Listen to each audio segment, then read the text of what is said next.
Penegakan hukum.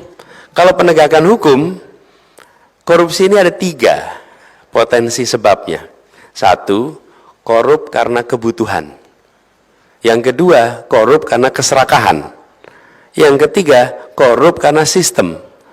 Korup karena kebutuhan, gajinya hanya cukup untuk hidup 20 hari.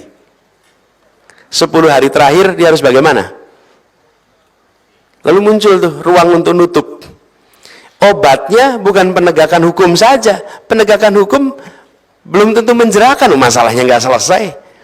Ini sering saya sampaikan pada penegak hukum di Jakarta. Di Jakarta ini banyak orang melanggar, ada 2 jenis pelanggaran. Melanggar karena butuh dan melanggar karena serakah. Oke?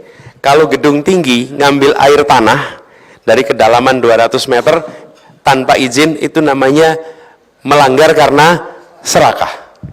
Oke? Tapi kalau pedagang kaki 5, itu kalau melanggar biasanya karena kebutuhan. Selama kita tidak menyelesaikan kebutuhannya, dia akan terus-menerus melanggar. Karena itu negara menyelesaikan kebutuhannya, sehingga pelanggaran selesai, bukan diberikan hukuman yang berat.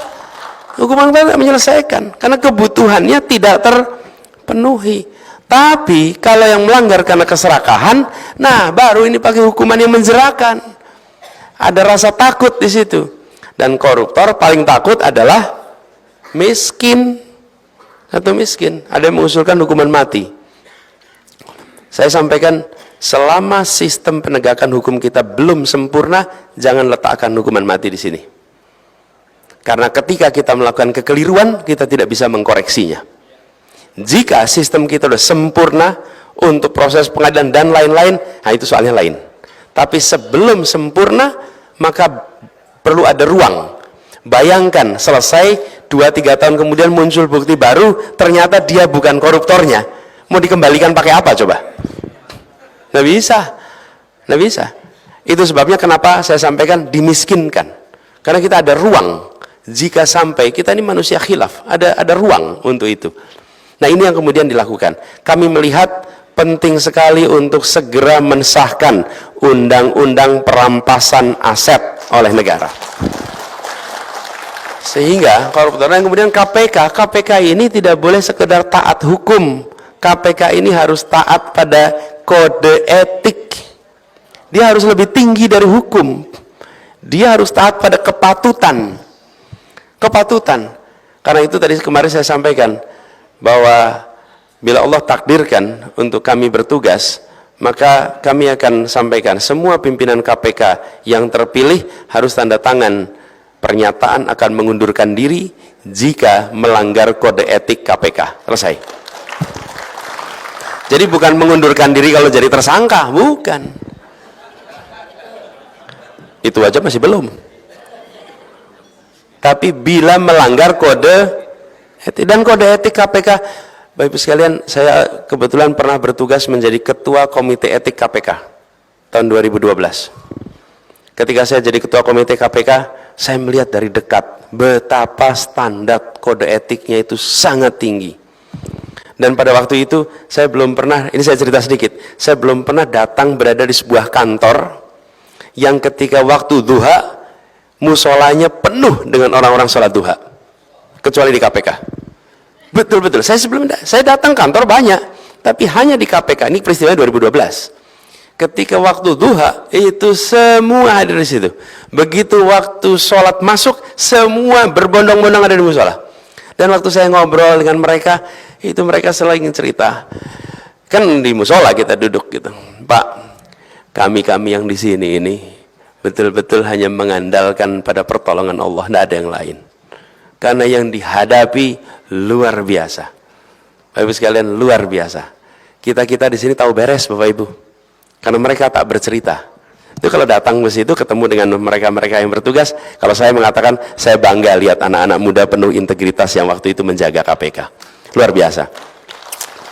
Nah, tapi sebagian udah dikeluarin kemarin. Udah dikeluarin.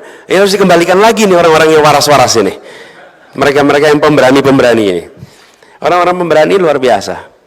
Saya pernah ngobrol dengan satu orang, saya cerita, kenapa kamu mau di KPK jadi berani? Itu saya cerita gini, Bang, saya dulu pernah tugas di polisi, dikirim ke Aceh, kemudian ada konflik bersenjata di situ, lalu peluru-pelurunya itu kenanya rambut saya, Bang. Bapak sekalian coba bayangin, pelurunya itu kenanya rambut gitu. Jadi saya ini sedang dikasih bonus umur sama Allah. Kalau enggak saya udah selesai berapa tahun yang lalu. Jadi bonus umur saya ini cuma mau saya pakai untuk membersihkan korupsi di Indonesia. Tidak lebih dari itu. Izin Pak Anies. Jadi Bapak sekalian, 5 menit lagi. Ya. Jadi Bapak sekalian, yang kita saksikan apa? Sebuah badan membersihkan korupsi harus berisi orang berintegritas. Dan orang berintegritas itulah yang harus kita jaga agar tak berada di situ dengan kode etik yang dijaga tinggi.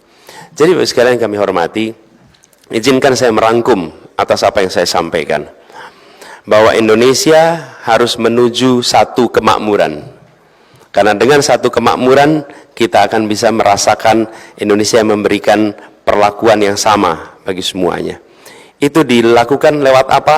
Lewat mereview semua kebijakan yang ada agar kebijakannya membesarkan yang kecil, menguatkan yang lemah, tanpa mengecilkan yang besar, tanpa melemahkan yang kuat. Garisnya itu.